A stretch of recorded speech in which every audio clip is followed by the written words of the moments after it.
I didn't know what to expect when I accepted the ranger position at Blackwood National Park. The job interview had gone well. My experience hiking these mountains since I was a kid had impressed the hiring committee. They'd nodded along as I talked about my familiarity with the trails, the local wildlife, and how I'd always dreamed of protecting this place. What they hadn't mentioned was Zachary Casey. I'd been on the job less than a week when Zachary cornered me in the equipment shed. I was checking inventory, making sure all the radios were charged for the next day's shift, when his tall frame blocked the doorway. The late afternoon light cast him in silhouette. "Got a minute, Brewer?" he asked, his voice rough like gravel underfoot. "Sure thing," I said, setting down my clipboard.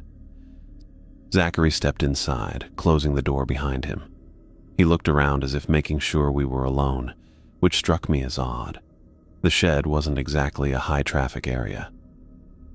"Need to tell you something important," he said, leaning against a shelf of emergency supplies.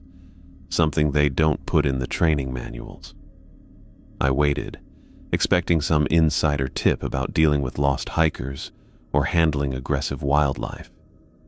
Never, and I mean never, investigate strange sounds after dark in this park, he said, his blue eyes locked on mine. Radio it in, mark it on your report, but wait till morning. I tried not to smile. This had to be some kind of initiation ritual, a way to mess with the new guy. "What kind of sounds?" I asked, playing along. "Screams, voices calling for help, crashes that don't make sense." He ticked them off on his weathered fingers. "You hear any of that? You stay put. You understand?" I nodded, keeping my face neutral. "Got it." "I'm serious, Clifford," he added, using my first name for emphasis. 28 years I've worked these woods, seen rangers come and go. The ones who listen to me, they stick around.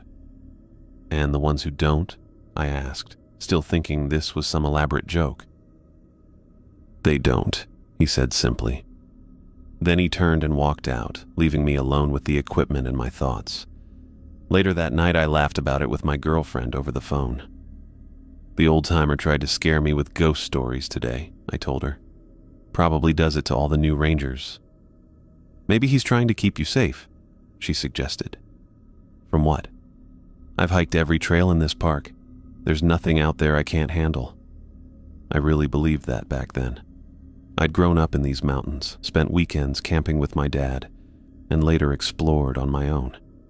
I knew the terrain, could read the weather, and had all the training I needed to handle emergencies. Zachary's warning seemed like superstition from another era, something a man his age might believe after too many years alone in the wilderness. I was wrong. The first time I heard one of the sounds Zachary had warned me about was 3 months into the job. I was doing a night patrol along the eastern boundary, checking for illegal campers. The moon was nearly full, lighting the trail enough that I barely needed my flashlight. Then I heard it. A woman's voice, distant but clear, calling for help. My first instinct was to head toward it. That's what rangers do. We help people in trouble. My hand was already reaching for my flashlight when Zachary's warning popped into my head. I stood there, frozen in indecision. The voice called again, more desperate this time. It seemed to be coming from Miners Ridge, maybe half a mile away. I knew that area well. Old mining paths that tourists sometimes explored despite the warning signs. "This is stupid," I muttered to myself. "Someone could be hurt." But I remembered the look in Zachary's eyes. He hadn't been joking. I keyed my radio. "Dispatch, this is Ranger Brewer. I'm hearing calls for help near Miners Ridge. Over." "Copy that, Brewer. Any visual?" "Over." "Negative.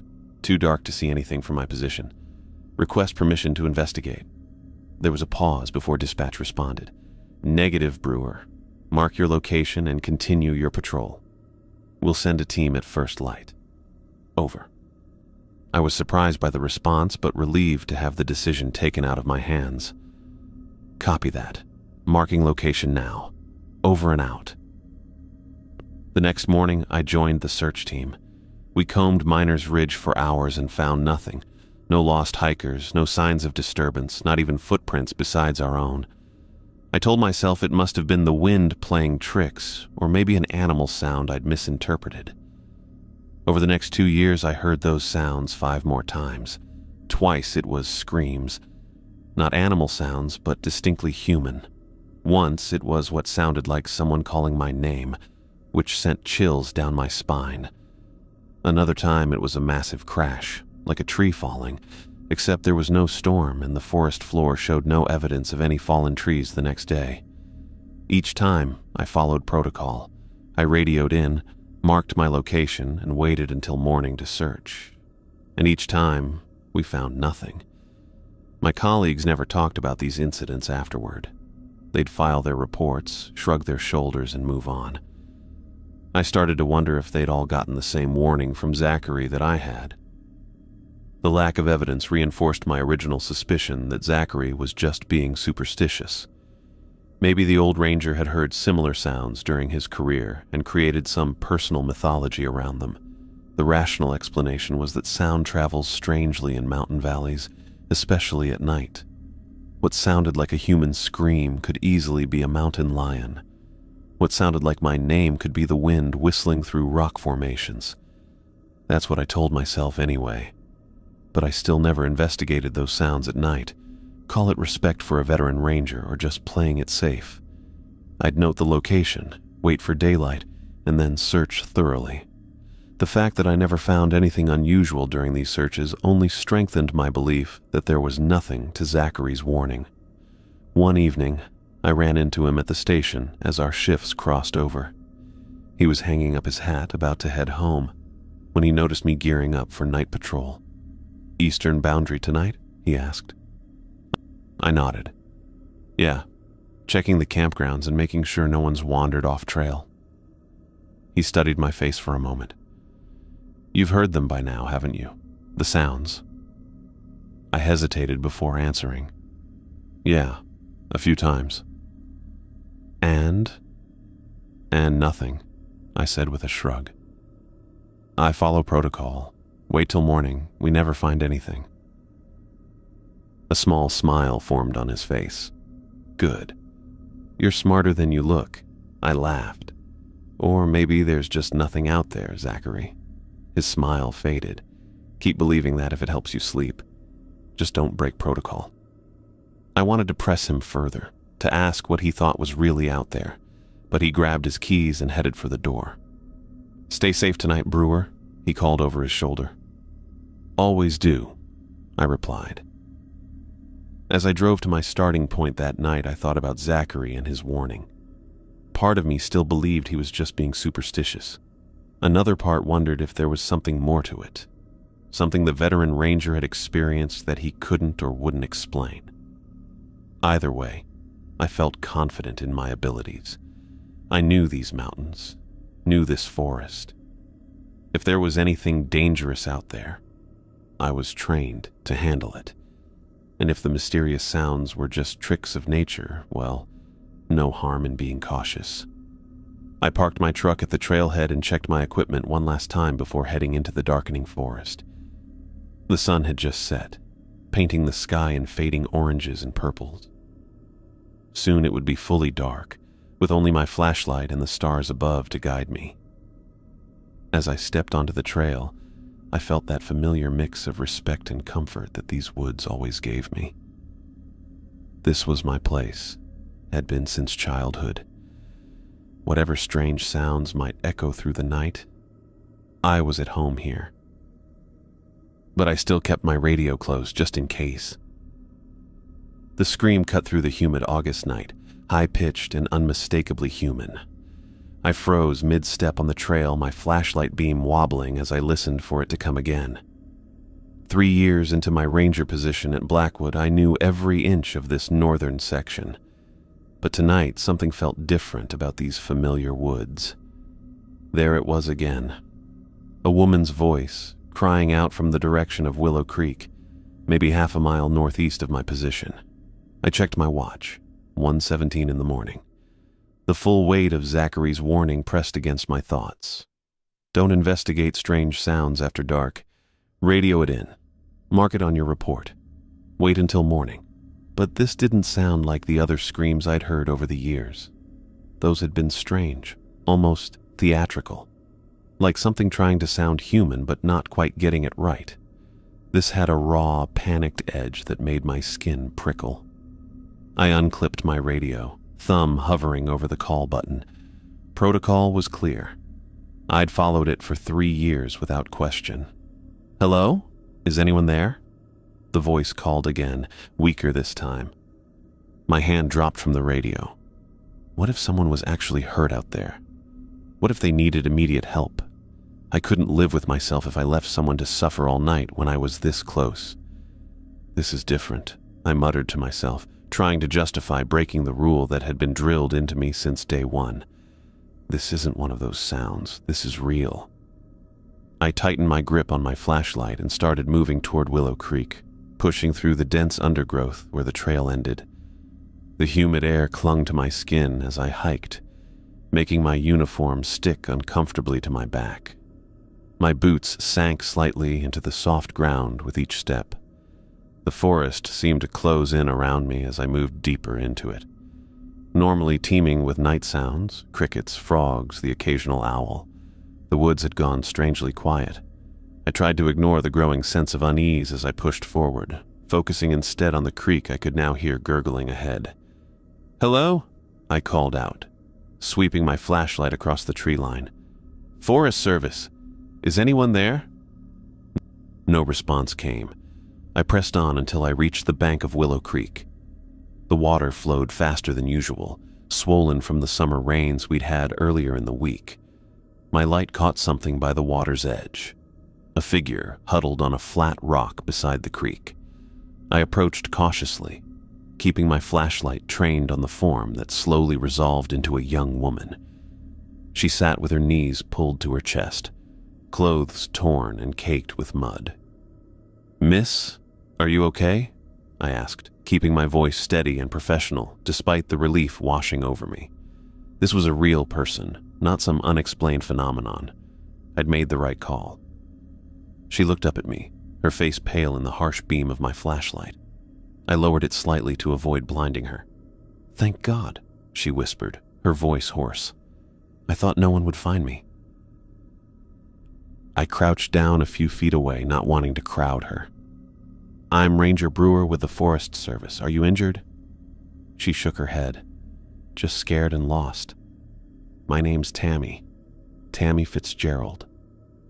"What happened, Tammy?" I asked, looking her over for any signs of injury she might not be reporting. "I was hiking with friends," she said, pushing wet strands of brown hair from her face. "We were trying to reach the lookout point before sunset, but I slipped at the creek crossing. The current was stronger than it looked. It pulled me downstream, away from my group." She gestured vaguely upstream.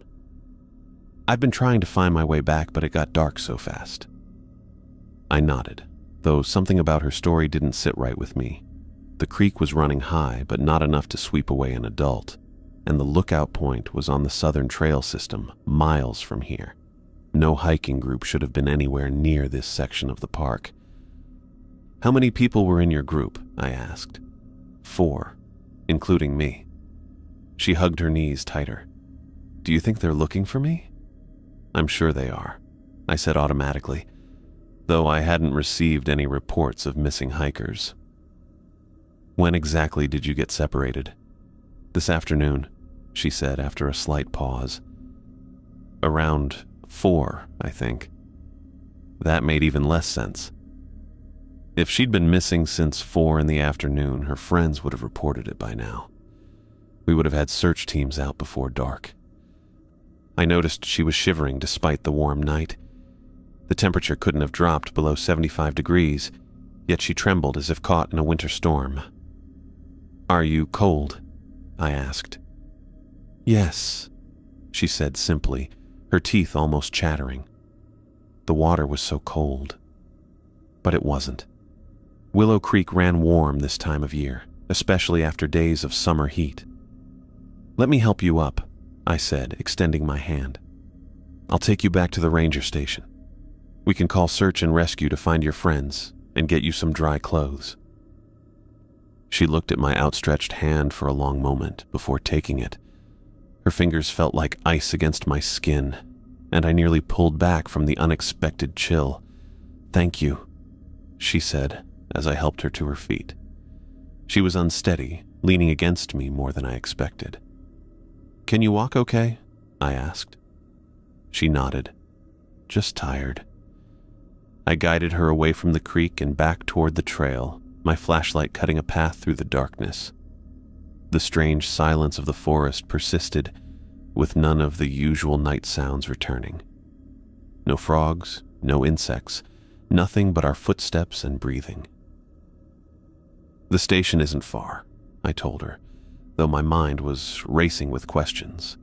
Why was she so cold on a warm night? How had she ended up in this remote section of the park? Why hadn't her friends reported her missing? But I kept these thoughts to myself as we walked, deciding that getting her to safety took priority over satisfying my curiosity. Still, I couldn't shake the feeling that something about Tammy Fitzgerald and her story wasn't adding up. I led Tammy along the trail toward the ranger station. The path was familiar, a route I'd walked hundreds of times during my 2 years at Blackwood. The packed dirt should have taken us straight to the station in about half an hour, plenty of time to get her somewhere warm and figure out what was really going on with her story. "The station has dry clothes and a first aid kit," I said, glancing back to make sure she was keeping up. "We can call search and rescue from there to look for your friends." Tammy nodded but said nothing. She walked a few steps behind me, her arms wrapped around herself despite the warm night. The beam of my flashlight swept across the path ahead, catching the occasional reflection of animal eyes watching from the underbrush. I frowned, suddenly aware of something odd. Those reflective eyes had vanished. In fact, all the normal forest sounds had disappeared. No chirping crickets, no rustling leaves from small creatures moving through the underbrush, no distant owl calls. Just silence. Our footsteps seemed unnaturally loud against the quiet. Each snap of a twig under our boots echoed like a gunshot. "Do you hear that?" I asked. "Hear what?" Tammy's voice was flat. "Nothing. That's what's weird. The forest is too quiet." She didn't respond. I turned back to look at her, the flashlight beam catching her pale face. Her expression remained blank, almost disinterested. "So, you said you were hiking with friends?" I asked, trying to get her talking. "What are their names?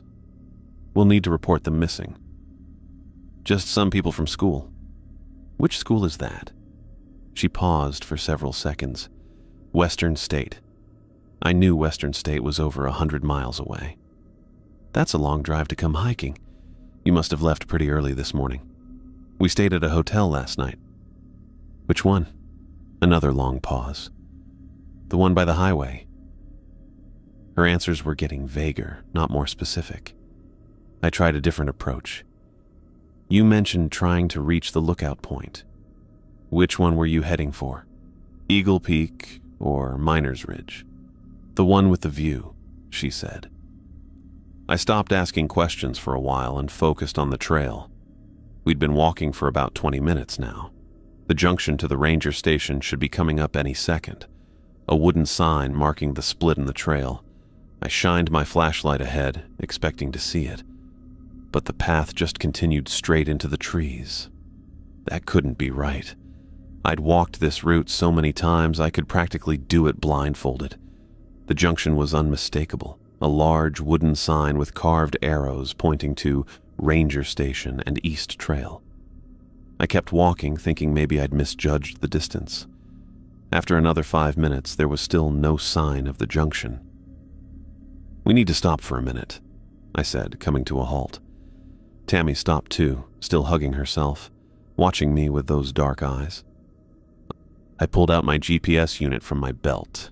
It was standard issue park equipment, reliable and accurate. I turned it on and waited for it to connect to the satellites. When the screen lit up, I stared at it in disbelief. Instead of showing our position on the trail network, it displayed our location as a blank area. No trails, no landmarks, nothing. Just empty terrain. This doesn't make any sense, I muttered. I'd hiked these woods for over 15 years, first as a kid with my dad and then professionally as a ranger. I knew every trail, creek, and ridge in Blackwood. Yet according to the GPS, we were in unmapped territory. I looked around, trying to orient myself using the stars, but the tree canopy was too thick to see the night sky clearly. "Is something wrong?" Tammy asked, her voice still oddly calm. "We should have reached the junction by now, and my GPS isn't showing any trails." I tried not to let my growing unease show in my voice. "Let me call for some help." I unclipped my radio from my belt. "This is Ranger Brewer calling station. Over." Static crackled from the speaker. I tried again. "This is Brewer calling the station. Anyone copy? Over." More static, then a voice broke through. "Brewer? This is Trevor. What's up? Over." Relief washed over me at hearing Trevor's voice. Trevor Graves was one of the more experienced rangers, and we'd worked together on numerous occasions. "Trevor, I've got a lost hiker with me. We're trying to make it back to the station, but I think we're off trail. GPS isn't showing any mapped trails where we are. Over." "Where did you find the hiker?" Over. "Near Willow Creek in the northern section. We've been walking south for about 25 minutes. Should have hit the main junction by now. Over." There was a pause before Trevor responded. "That's weird. You should definitely have reached it. Stay put. I'll drive out to meet you. Can you fire a flare so I can get your position?" Over. "Negative on the flare. Don't want to risk a fire in these conditions. But if you head to the northern trailhead and follow the main path, we should be somewhere along it. Over." "Copy that. I'm heading out now. Keep your radio on. Over." "Thanks, Trevor. We'll..." A sudden scream cut through the radio. Trevor's voice filled with raw terror. It was so loud and unexpected that I nearly dropped the radio. Then, abrupt silence. "Trevor? Trevor, do you copy?" Over. I waited, heart pounding in my chest. No response. "Trevor, this is Brewer. Do you copy? Over." I spoke more urgently now, nothing but static. "Trevor, come in. Are you there? Over." The radio remained silent except for the soft hiss of static. I tried switching channels, thinking maybe he'd changed frequencies for some reason, but got the same result on every channel. "What was that?" Tammy asked, still sounding remarkably calm despite the blood-curdling scream we'd just heard. "I don't know," I said, trying the radio again. "Trevor, this is Brewer. Please respond. Over." The silence from the radio felt heavy and ominous. Trevor had screamed. There was no mistaking that sound. And then nothing. Something had happened to him, something bad enough to make an experienced ranger cry out in terror. I clipped the radio back to my belt, keeping the volume up so I'd hear if Trevor called back. The forest around us remained unnaturally quiet, as if holding its breath. "We need to keep moving," I said, more to myself than to Tammy. "We need to find the trail junction." I looked at her, standing there in her torn clothes, seemingly unbothered by Trevor's scream or our increasingly strange situation. Her calmness was starting to feel less reassuring and more disturbing. "Let's go," I said, turning back to the trail and raising my flashlight. "Stay close behind me." I started to notice something wasn't right. We'd been walking for at least 40 minutes on what should have been a straight path back to the ranger station, but the trees around us looked oddly familiar. "Wait," I said, stopping abruptly and raising my flashlight. The beam caught the distinctive shape of a fallen log with a mushroom cluster growing from its center. "We've passed this before." Tammy stopped a few paces behind me, her arms still wrapped around herself despite the warm night air. She didn't respond, just watched me with those unnervingly calm eyes. This log. We walked past it about 15 minutes ago. I moved my flashlight to illuminate a rock formation just beyond the log. 3 boulders stacked against each other like a natural sculpture. And those rocks, too. I turned to look at Tammy, expecting her to share my confusion or concern. Her face remained blank, almost expectant. "Don't you think that's weird? We should have reached the junction by now, but we're going in circles somehow." She shrugged slightly.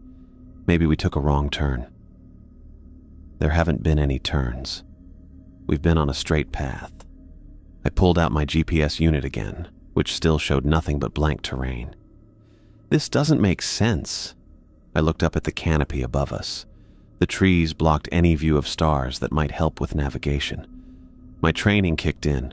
When lost, stay put and wait for rescue. But Trevor had screamed over the radio, and no one else knew where we were. "Let's keep going," I said, more to myself than to Tammy. We continued walking, my flashlight leading the way. The beam seemed weaker now, the darkness around us thicker somehow, as if it were physically pressing in against the light. I tapped the flashlight against my palm a few times, but the beam continued to dim. 10 minutes later, I spotted the same fallen log and rock formation again. "This isn't possible," I muttered, stopping in my tracks. I looked back at Tammy. "We're walking in circles." She said nothing, just watched me with that same eerie calmness. She hadn't mentioned our repetitive surroundings once. "Don't you see it?" I asked, gesturing at the log. "This is the third time we've passed this exact spot." "Maybe we should try a different direction," she suggested, her voice flat. I nodded, feeling a chill that had nothing to do with the temperature. "Yeah, let's try going this way." I pointed to what looked like a gap in the trees to our right, away from the path we'd been following. We pushed through the underbrush, branches catching on my uniform. The forest seemed to grow denser the further we went, the spaces between trees narrowing. My flashlight beam had weakened to a sickly yellow glow that barely illuminated a few feet ahead. "This isn't right," I said after what felt like hours of walking. My watch showed we'd been moving for almost 3 hours since I'd found Tammy by the creek. "None of this is right. The batteries in my flashlight were new. They shouldn't be dying this quickly." I hit it against my palm again, harder this time, and the beam flickered before stabilizing slightly. As I raised the light, something caught my eye through a gap in the trees ahead. A structure. A building. "There's something up ahead," I said, quickening my pace. As we got closer, I could make out more details. Green paint, a wooden sign, the familiar shape of a ranger station, identical to the one where I worked on the other side of the park. I stopped, staring at it. This isn't possible. The station stood in a small clearing looking exactly like my workplace, down to the arrangement of windows and the slight tilt of the wooden sign. But there was no ranger station in this part of Blackwood. I knew the park maps by heart after 2 years of service. This building shouldn't exist. Yet there it stood, solid and real in the beam of my failing flashlight. "Wait here," I told Tammy as we approached the building. "I'm going to check it out." She nodded and stopped at the edge of the clearing while I moved toward the structure. The wooden steps creaked under my weight as I climbed onto the porch. The windows were dark, no light visible inside. I tried the door handle, expecting it to be locked, but it turned easily in my hand. The door swung open with a long, low creak. I swept my flashlight across the interior and froze. Dark stains covered the floor and walls. Large splashes and smears of what looked horribly like dried blood. Papers were scattered across the floor around an overturned desk. Chairs lay on their sides, and a filing cabinet had been pulled over, its contents spilled across the room. I stepped inside carefully, the floorboards groaning beneath me. The air smelled stale and metallic. "Hello?" I called out, though I felt certain the place was empty. My voice echoed strangely in the silent room. I moved toward the desk, my boots crunching on broken glass and scattered papers. With the toe of my boot, I flipped over some of the papers. Incident reports, duty rosters, weather logs, official park documents, just like the ones at my station. Something caught my eye among the debris. a rectangular piece of paper face down on the floor. I knelt and picked it up, turning it over. It was a photograph showing a female ranger standing in front of Blackwood's main entrance sign. She wore the same uniform I did, her brown hair pulled back in a regulation bun, a professional smile on her face. She looked to be in her late 20s, with bright eyes that seemed to stare directly at me. I turned the photo over. On the back, someone had written a message in shaky handwriting. "The forest takes what it wants. Amelia Dennis never left. Neither will you." Below the message was a date from 7 years ago. I stared at the writing, a cold weight settling in my stomach. 7 years ago, before my time at Blackwood. I'd never heard the name Amelia Dennis before. Yet here was evidence she had been a ranger just like me. I looked back at the dark stains on the floor and walls, the overturned furniture, the signs of struggle or violence that had occurred in this impossible ranger station. The forest takes what it wants. My hands shook as I held the photograph, the weak beam of my flashlight barely illuminating the woman's face. I needed to show this to someone. I needed to understand what was happening. I turned and hurried back toward the door, the photograph clutched tightly in my hand. I rushed outside, the photograph clutched tight in my hand, ready to show Tammy what I'd found. "Tammy?" I called out, stepping off the porch of the impossible ranger station. The clearing where I'd left her stood empty. I moved to the exact spot where she'd been standing just minutes ago, sweeping my flashlight across the ground and surrounding trees. "Tammy!" I called again, louder this time. My voice bounced back at me, the echo sounding wrong, too hollow, lasting too long. The forest swallowed my words and sent them back distorted. I waited for a response, but only that unnatural silence pressed in around me. I crouched down, running my hand over the earth where she should have left footprints. The soil was soft enough that her boots would have made impressions, but the ground remained unmarked. Even my own tracks seemed to fade a few yards back, as if the forest floor was erasing our presence. "This doesn't make sense," I muttered, standing up and turning in a slow circle. I kept the failing flashlight beam moving, searching for any sign of her. A scrap of clothing caught on a branch, trampled vegetation, anything. But there was nothing to suggest Tammy Fitzgerald had ever been there with me. Nothing to prove she'd ever existed at all. I checked my watch. Barely 15 minutes had passed since I'd entered the ranger station. She couldn't have gone far, not in her condition, not in this terrain. "Tammy!" I shouted one more time, cupping my hands around my mouth. The echo came back wrong again, almost like someone mocking my call rather than a true reflection of sound. I felt a chill that had nothing to do with the temperature. I expanded my search, moving in widening circles around the clearing, careful not to lose sight of the station. The photograph felt heavy in my pocket, its message burning in my mind. The forest takes what it wants. Had it taken Tammy, too? After 10 minutes of searching, I found nothing. No broken twigs, no disturbed undergrowth, no sign anyone besides me had been here. It was as if she'd simply vanished into thin air. I pulled out my radio, trying different channels, but got only static. The GPS unit still showed blank terrain. I was considering my next move when I heard it. Crashing sounds coming from the east, something large moving through the underbrush without any attempt at stealth. I swung my flashlight toward the noise, hand moving to the pepper spray on my belt. The crashing grew louder, branches snapping, leaves rustling. "Who's there?" I called out, taking a step back. The underbrush parted and a figure stumbled into the clearing. The weak beam of my flashlight revealed a Park Service uniform, torn and dirty. Blood gleamed wetly on exposed skin. "Trevor?" I said, recognizing my colleague despite his condition. Trevor Graves lurched forward, his movements uncoordinated. Deep scratches marked his face and arms, still bleeding freely. His uniform hung in tatters as if he'd been dragged through thorns. But most disturbing were his eyes. Unfocused, dilated, looking through me rather than at me. "Trevor, what happened to you?"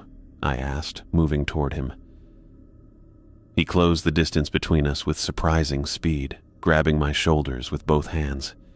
His grip was painfully tight, fingers digging in like claws. "It's a desolate place, Clifford," he said, his voice hoarse. "The forest leads you where it wants you to go. It's a desolate place."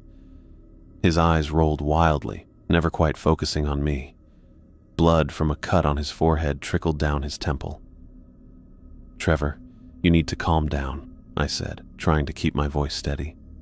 "You're hurt. We need to get you out of here." "It's a desolate place," he repeated, shaking me slightly. "The forest leads you where it wants you to go. It's a desolate place." I gently but firmly removed his hands from my shoulders. "I know, Trevor.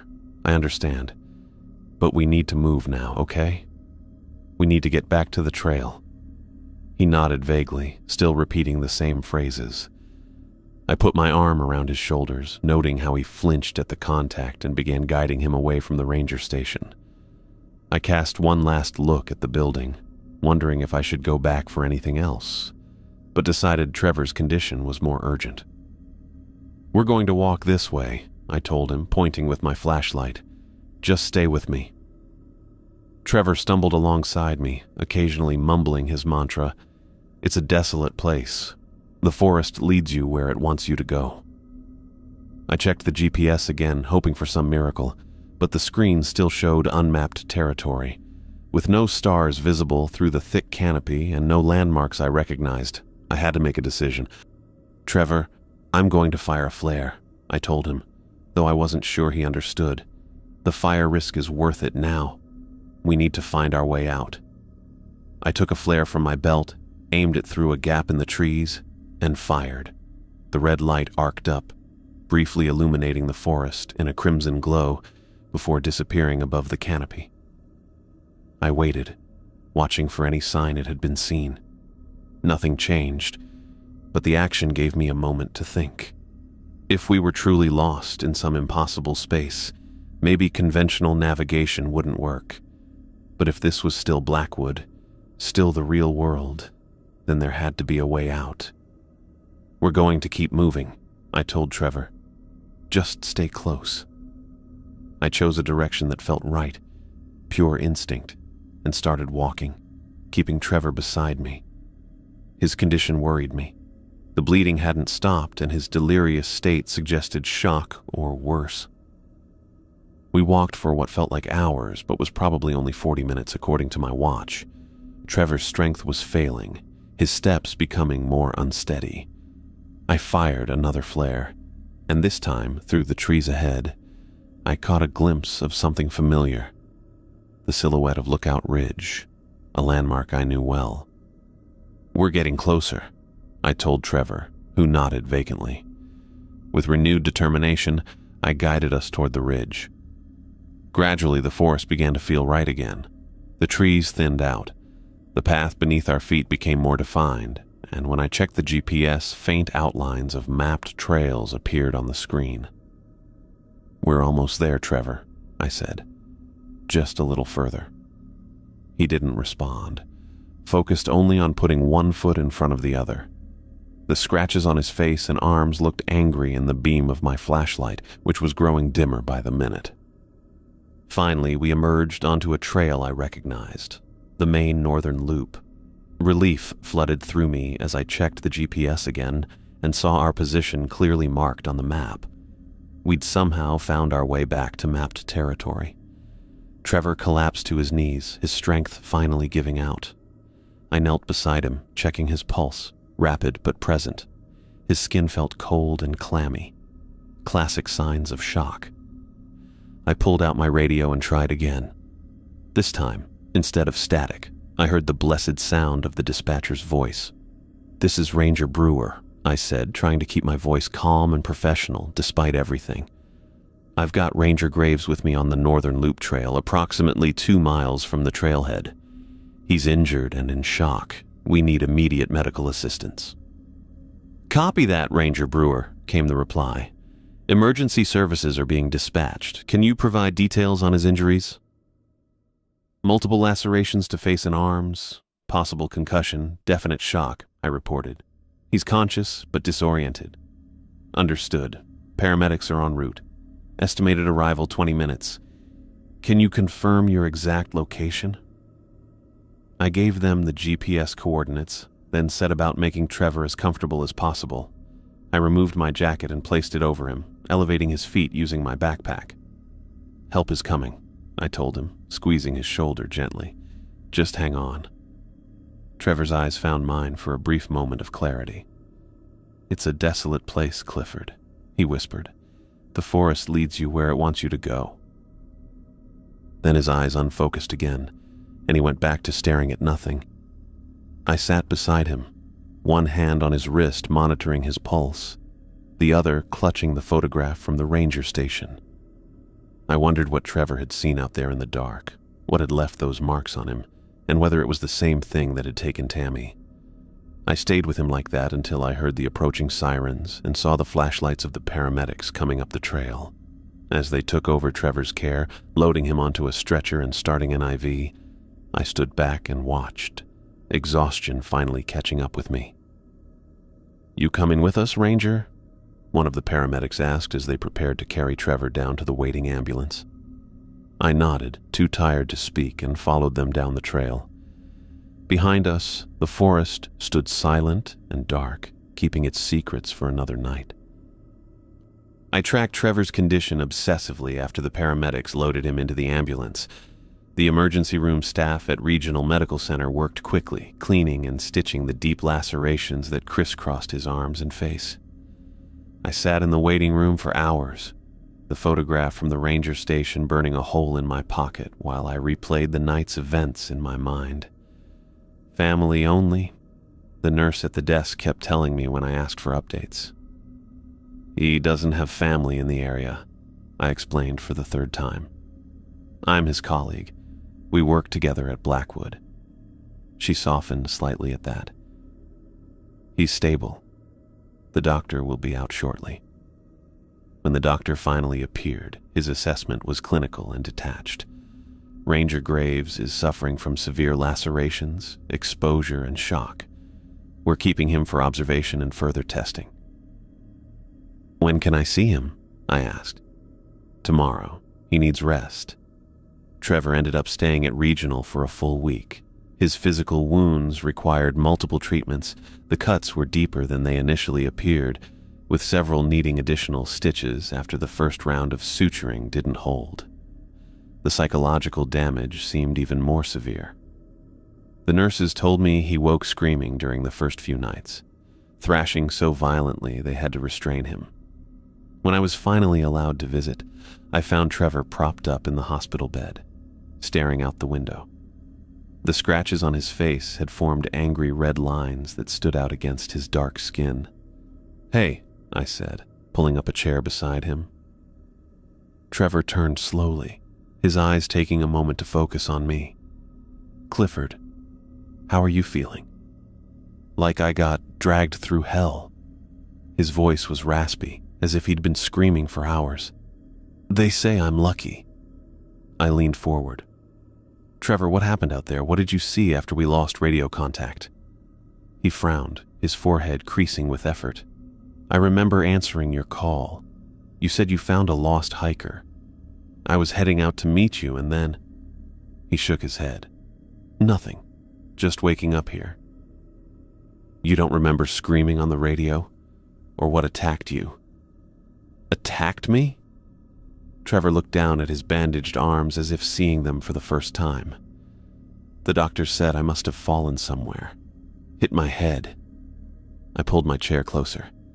"Trevor, something happened to you out there. You were saying things when I found you, about the forest leading people where it wants them to go." His eyes widened momentarily, then clouded with confusion. "I don't remember any of that. The doctor later told me this was common with traumatic events. The mind protects itself," he explained during one of my visits. "Between the possible concussion and exposure, memory loss isn't unexpected." But I knew better. Something had happened to Trevor in those woods, something that had left him physically and mentally scarred. The same something that had created an impossible ranger station and made a woman named Tammy Fitzgerald vanish without a trace. The incident consumed my thoughts in the weeks that followed. I couldn't focus on my regular duties. Every patrol, every routine task became background noise to my growing obsession with uncovering the truth. I kept the photograph of Amelia Dennis in my locker, taking it out whenever I was alone to study her face and the ominous message scrawled on the back. I started with the park's employee records, searching for any mention of Amelia. The digital archives went back 10 years, but her name appeared in only a handful of documents. Basic employment records showing she'd worked at Blackwood for 3 years before her death, and a brief mention in a staff newsletter welcoming new rangers. The park's memorial wall provided another clue, a small brass plaque listing her name and dates of service, along with a simple epitaph, "Lost to the wilderness she loved." No details about how she died. I expanded my search to local newspapers, spending my days off at the county library scrolling through microfiche archives. Finally, I found what I was looking for, a small article dated 7 years ago about a tragic accident at Blackwood National Park. According to the official report, Amelia Dennis had been hiking alone on her day off when she fell from a cliff face on the northern boundary. Her body was recovered 2 days later by a search team. The article quoted then Assistant Chief Ranger Mickey Estrada, calling it a devastating loss to the Blackwood family. But as I dug deeper, troubling inconsistencies emerged. The accident report mentioned Amelia hiking in an area that was closed for maintenance that month. Weather records showed heavy rainfall the day she supposedly went hiking, making a recreational climb unlikely for an experienced ranger. Most disturbing was what I found in the back issues of the staff newsletter. 3 weeks before her death, Amelia had received a commendation for diligence in documenting unexplained phenomena in the northern section, the same area where I'd found Tammy. I brought my findings to Zachary first, catching him alone in the equipment shed where he'd warned me years earlier. "I need to ask you about Amelia Dennis," I said without preamble. Zachary froze, then slowly put down the radio he'd been checking. "Where did you hear that name?" I showed him the photograph. His face went pale. "Where did you get this?" he whispered. "In a ranger station that shouldn't exist, the night Trevor got hurt." Zachary handed the photograph back like it might burn him. "You need to let this go, Clifford, for your own good." "What happened to her, Zach? What's out there in the northern section?" He shook his head. "Talk to Mickey if you want to know more. But my advice, drop it." Chief Ranger Mickey Estrada was less subtle. When I requested permission to organize a search for the mysterious ranger station, he denied it immediately. "We don't have resources for wild goose chases," he said from behind his immaculate desk. "Especially not based on hallucinations experienced during a high-stress rescue." "It wasn't a hallucination," I insisted. "And what about Amelia Dennis? She was documenting something in that same area before she died." Mickey's face hardened. Ranger Dennis died in a tragic accident while hiking off duty. End of story. The accident report doesn't add up. She was supposedly in a closed area during bad weather. That's enough. Mickey stood up, his stocky frame imposing despite his average height. "You're overstepping, Brewer. Whatever you think you found out there, it wasn't real. Trevor got lost and injured himself. You found him and brought him back. That's all that happened." But I couldn't let it go. I filed formal requests to access Amelia's complete personnel file and the full investigation into her death. I asked to review the search and rescue logs from the night Trevor was injured. Each request was denied or returned with heavily redacted documents. I began asking other rangers about Amelia, but most of the current staff hadn't worked at Blackwood when she died. Those who had changed the subject or claimed not to remember much about her. 2 weeks after Trevor returned to light duty, I cornered Mickey again after a staff meeting. "I need to talk to you about what happened that night," I said as the other rangers filed out. Mickey's gray eyes were cold behind his wire-rimmed glasses. "We've been through this." "No, we haven't. Something happened to Trevor out there. Something happened to Amelia Dennis in the same area, and the administration is covering it up." "Careful, Brewer." His voice dropped to a dangerous whisper. "You're making accusations without evidence." "I have evidence."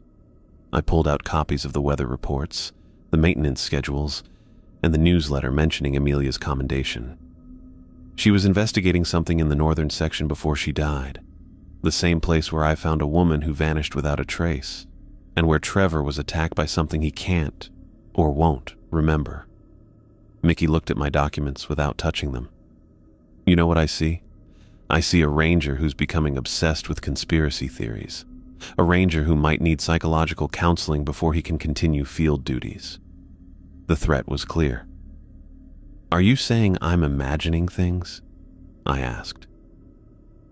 "I'm saying that stress affects people differently. Trevor experienced physical trauma and exposure. You experience the stress of a night rescue gone wrong. It's natural to try to make sense of chaotic events." His tone was patronizing, as if explaining something to a child.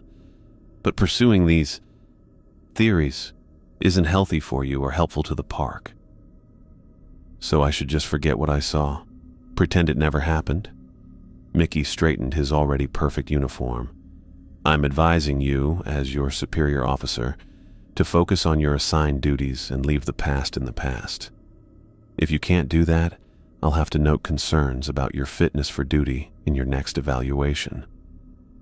He walked away, leaving me standing alone in the meeting room with my useless evidence and unanswered questions. That night, I returned to my small ranger cabin and spread everything I'd gathered across my kitchen table. The newspaper articles, the redacted reports, the photograph of Amelia Dennis. The message on the back seemed to mock me. "The forest takes what it wants." It had taken Amelia. It had tried to take Trevor. And whatever was happening at Blackwood, the administration was determined to keep it buried. I got the transfer orders on a Tuesday, a thin envelope with the Cedar Ridge State Park logo waiting in my mailbox, the kind of thing administration leaves when they don't want to face you directly.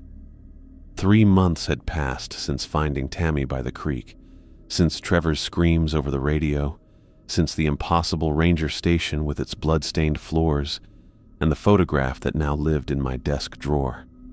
I read the letter twice, standing in the small kitchenette of my ranger cabin. Budget constraints. Staffing needs. Effective 2 weeks from today. The language was bureaucratic and final. The signature at the bottom belonging to Mickey Estrada, who hadn't spoken more than 10 words to me since our confrontation about Amelia Dennis. The phone rang 3 times before Mickey picked up. "Ranger Station, Estrada speaking." "It's Brewer. I just got transfer papers to Cedar Ridge." A pause, then Mickey's voice, carefully neutral. "Yes, that's correct. I didn't request a transfer." "Nobody said you did. This is an administrative decision based on departmental needs." I leaned against the counter, gripping the phone tighter. "This is about my investigation, isn't it?" "There is no investigation, Brewer. There never was. You experienced a stressful night rescue. Your colleague was injured in an accident, and you've been fixating on conspiracy theories ever since. If anything, this transfer is a fresh start. I'd take it as a favor." A favor would be telling me the truth about what happened to Amelia Dennis. The line went quiet for so long, I thought he'd hung up. "Pack your things, Brewer. Your last day is the 26th.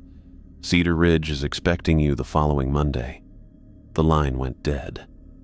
I spent the next 2 weeks doing my regular patrols, avoiding the northern section where I'd found Tammy. The other rangers treated me like I had something contagious. Even Zachary stayed clear, though I caught him watching me sometimes with an expression that looked almost like pity. On my last day, I arrived at the station early. The administration building was empty, computer terminals dark except for the soft glow of screensavers. I sat at the records terminal and logged in, navigating to the incident reports from that night. Nothing. I checked the date range again, expanding it to the entire week. There should have been my initial report about finding a lost hiker, the medical response for Trevor, the search parameters, but the system showed no incidents on that date. I tried the medical logs next. Trevor had been out for a week recovering. There should be paperwork, duty reassignments, medical leave documentation. Nothing. My hands felt cold as I searched for any mention of my radio calls that night. According to the system, I hadn't made any transmissions during my entire shift. The call log was blank for my radio ID. I sat back in the chair, the reality sinking in. They hadn't just blocked my investigation, they'd erased it. As far as Blackwood's records were concerned, nothing had happened that night. I glanced at the clock, 20 minutes before the morning shift arrived. Working quickly, I searched for Dennis Emilia in the personnel archives. The search returned only basic employment records, hire date, position, end of service. I copied everything to a flash drive, then searched the digital archives of staff newsletters. There were only 2 mentions of her, a welcome announcement and the brief commendation I'd already found about documenting unexplained phenomena. I copied those too, then pulled up the park's mapping system. The northern section where I'd found Tammy showed normal trails and terrain features, nothing unusual. I took screenshots anyway, marking the approximate location where I'd encountered her and where the impossible ranger station had appeared. Footsteps in the hallway made me quickly close the programs and pocket the flash drive. I logged out just as the door opened and Mickey walked in, stopping when he saw me. "Brewer, you're in early." "Just clearing out my locker," I said, standing up. He watched me for a moment, eyes dropping to the computer I'd just used. "Everything squared away for your departure?" "Almost. Just need to turn in my radio and keys." "Good. Cedar Ridge is a nice park. Smaller than Blackwood, but the trails are well maintained. You'll do fine there." I nodded, moving toward the door. "One question before I go." Mickey's expression didn't change, but his posture stiffened slightly. "What happens to rangers who investigate the sounds at night? The ones who don't follow Zachary's warning?" His face remained carefully blank. "I don't know what you're talking about." "Yes, you do. Amelia Dennis was documenting something in the northern section. The same place where Tammy appeared. The same place where Trevor got attacked by something that left him repeating that the forest leads people where it wants them to go." Mickey stepped closer, lowering his voice even though we were alone. "Listen carefully. You had a difficult experience during a night rescue. Trevor had an accident. Everything else is stress and an overactive imagination. Take this transfer as the gift it is, Brewer. Some rangers never get the chance to leave." The threat wasn't subtle. I held his gaze for a moment, then walked past him toward the locker room. An hour later, I stood beside my truck in the staff parking lot, the last box of belongings secured in the back. The photograph of Amelia Dennis was wrapped in a shirt at the bottom of my duffel bag, along with the flash drive of copied files. I'd taken one last walk around the station, turning in my keys and radio to a clerk who barely looked at me. I climbed into the driver's seat and started the engine, looking at Blackwood's ranger station in the rearview mirror. The questions still burned in my mind. What had happened to Tammy? What had attacked Trevor? What had Amelia Dennis discovered in the northern section that had gotten her killed? And why was the administration so determined to cover it all up? The answers weren't here. Not anymore. But I had names, dates, and files. It wasn't much, but it was a start. I put the truck in gear and pulled away from Blackwood National Park, the photograph in my memories the only evidence that anything had happened at all. I settled into my new position at Cedar Ridge, but the memories from Blackwood clung to me like a persistent shadow. The routine was different here. Smaller park, fewer visitors, more maintenance duties. Yet I found myself scanning the tree line during night patrols, listening for sounds that didn't belong. The rational part of my brain knew I was safe now, hundreds of miles from whatever haunted the northern section of Blackwood, but that didn't stop my hand from drifting to my radio at every unexpected noise. My new colleagues seemed nice enough. They invited me to weekly poker games and asked normal questions about my transfer.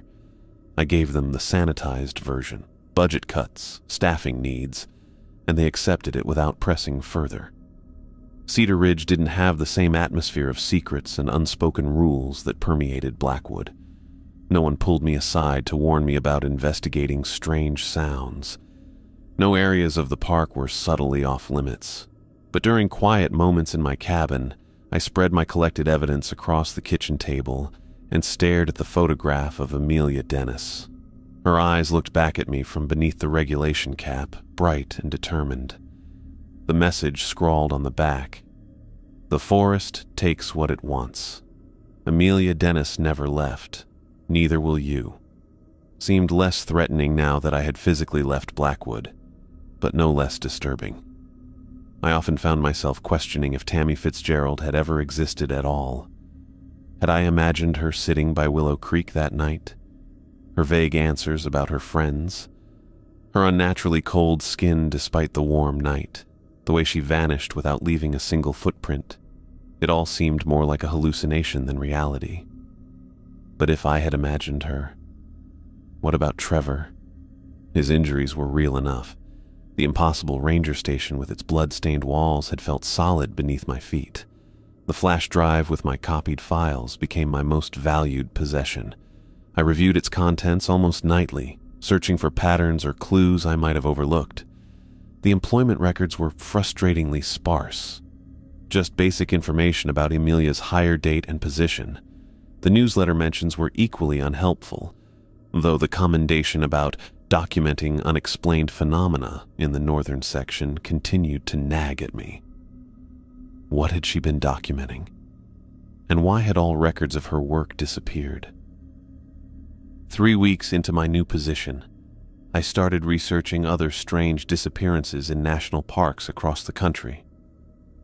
The internet was full of conspiracy theories and unsubstantiated claims, but beneath the noise, I found disturbing similarities to my own experience. People vanishing without a trace in areas they knew well. Search parties finding no evidence despite extensive efforts. Witnesses describing unusual silence in the forest just before disappearances. Rangers and park employees who refused to discuss certain incidents or areas. I created a spreadsheet tracking the cases that seemed most credible, noting locations, dates, weather conditions, and witness accounts. The pattern wasn't immediately obvious, but it was there. A higher concentration of unexplained disappearances in older parks with large wilderness sections, particularly those with a history of indigenous warnings about certain areas. Blackwood fit that profile perfectly. I tried contacting Trevor twice. The first time he didn't pick up. The second time he answered but hung up as soon as I identified myself. I couldn't blame him. Whatever had happened to him in the forest that night had left both physical and psychological scars. Maybe forgetting was his way of coping. My 4th week at Cedar Ridge, I was assigned to night patrol along the eastern boundary. The moon was nearly full, just like the night I'd heard Tammy calling for help. The similarity made me uneasy, but I reminded myself that Cedar Ridge was different. Nothing unusual had happened here, at least not according to any records I could find. I was checking a campsite that had been reported abandoned when I heard it, a scream echoing through the trees. Not an animal sound, not the wind. A human scream, high and terrified, coming from somewhere to the north. My first instinct was to run toward it just as I had at Blackwood, but something stopped me. The memory of Trevor's voice cutting out over the radio, the blood-stained walls of the impossible ranger station, Zachary's warning about rangers who investigated night sounds and never came back. I unclipped my radio and called dispatch. "This is Ranger Brewer on the eastern boundary. I just heard what sounds like a human scream approximately half a mile north of my position, requesting backup before investigation." The dispatcher responded immediately. Copy that, Brewer. Stay at your current location. Rangers Peterson and Alvarez are 20 minutes out. Do not approach alone. Repeat, do not approach alone. Understood. Holding position and awaiting backup. I clipped the radio back to my belt, then unholstered my flashlight and swept the beam across the trees. Nothing moved in the darkness. The scream came again, more desperate this time. Every instinct told me to help, to run toward the sound. But I remembered Tammy's ice-cold skin, Trevor's bloodied face, the photograph with its ominous warning. I stayed put, counting the minutes until headlights appeared on the access road. Rangers Peterson and Alvarez pulled up in a park vehicle, both looking alert but not particularly concerned. This was probably routine for them, investigating strange sounds that usually turned out to be mountain lions or drunk campers. Heard it twice, I told them as they approached. Female voice. Sounds like she's in trouble. Coming from that direction. I pointed north. Peterson nodded. Let's check it out. Stay together. Standard formation. We moved through the forest as a unit, calling out periodically to identify ourselves as park rangers. No response came except the normal sounds of the night forest, insects, small animals moving through undergrowth, the occasional distant owl call. The forest here wasn't unnaturally silent like Blackwood had been that night. After 45 minutes of methodical searching, we found nothing. No lost hikers, no signs of disturbance, no footprints other than our own. Peterson called it in, and we were ordered back to our regular patrols. Probably a mountain lion? Alvarez suggested as we walked back. They can sound eerily human sometimes. I nodded, not trusting myself to speak. I knew what I'd heard, and it wasn't a mountain lion. But I also knew better than to push the issue. When morning came, I joined a more extensive search team that combed the area thoroughly. 8 rangers spread out in a grid pattern, checking every ravine and thicket.